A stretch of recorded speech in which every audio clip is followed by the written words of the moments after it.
সুপ্রভাত বন্ধুরা, আশা করব তোমরা সবাই ভালো আছো। আজকের তারিখ হলো 7/3/2025 আর দিনটা আজকে শুক্রবার। আর ঘড়িতে এখন সময় বাজলো সকাল 10টা 15।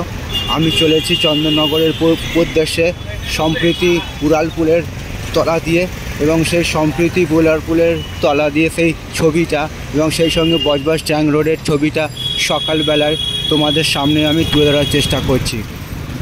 সম্প্রীতি উড়ালপুল যেটা বাটার মোড় থেকে শুরু হয়েছে, ঝিনঝিনে বাজার পর্যন্ত গেছে এবং তারপরে মেন রাস্তার সঙ্গে মিশে গেছে। তো সেই সম্প্রীতি উড়ালপুলের তলা দিয়ে এখন চলেছি আমি সাইকেল নিয়ে। আমার গন্তব্যস্থল হচ্ছে চন্দননগর, এবং সেই সঙ্গে সেই বজবজ ট্যাঙ্ক রোড বা মহাত্মা গান্ধী রোডের ছবিটা সকালবেলায় তোমাদের সামনে আমি তুলে ধরার চেষ্টা করছি। আশা করছি ভিডিওটা তোমাদের ভালো লাগবে। ভালো লাগলে অবশ্যই তোমরা মন্তব্য করে জানাবে কেমন তোমাদের ছবিটা লাগছে।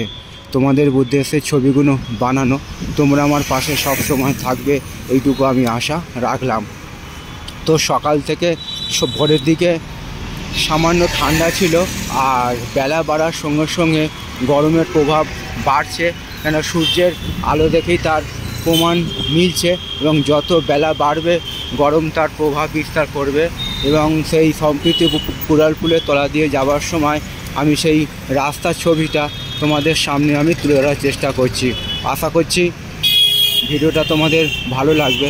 ভালো লাগলে অবশ্যই তোমরা মন্তব্য করে জানাবে কেমন তোমাদের ছবিটা লাগছে। তোমাদের উদ্দেশ্যে ছবিগুলো বানানো, তোমরা আমার পাশে সব সময় থাকবে, এইটুকু আমি আশা রাখলাম। সবার জন্য শুভকামনা রইল আমার পক্ষ থেকে, আর সবার জন্য সুস্বাস্থ্য কামনা করলাম ভগবানের কাছে।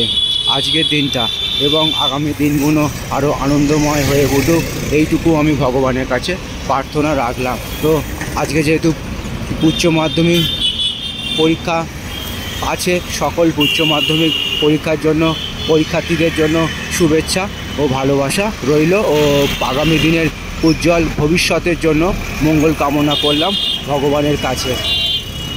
তো বন্ধুরা, সেই যে সম্প্রীতি উড়ালপুলের তলা দিয়ে যাওয়ার সময় মহাত্মা গান্ধী রোড বা বজবজ ট্যাঙ্ক রোডের ছবিটা আমি তোমাদের সামনে দেখাবার চেষ্টা করছি। কতটা ব্যস্ততম আর গুরুত্বপূর্ণ রাস্তা, সেই যে রাস্তারই ছবিটা সকালবেলায় তোমাদের সামনে আমি তুলে ধরার চেষ্টা করলাম।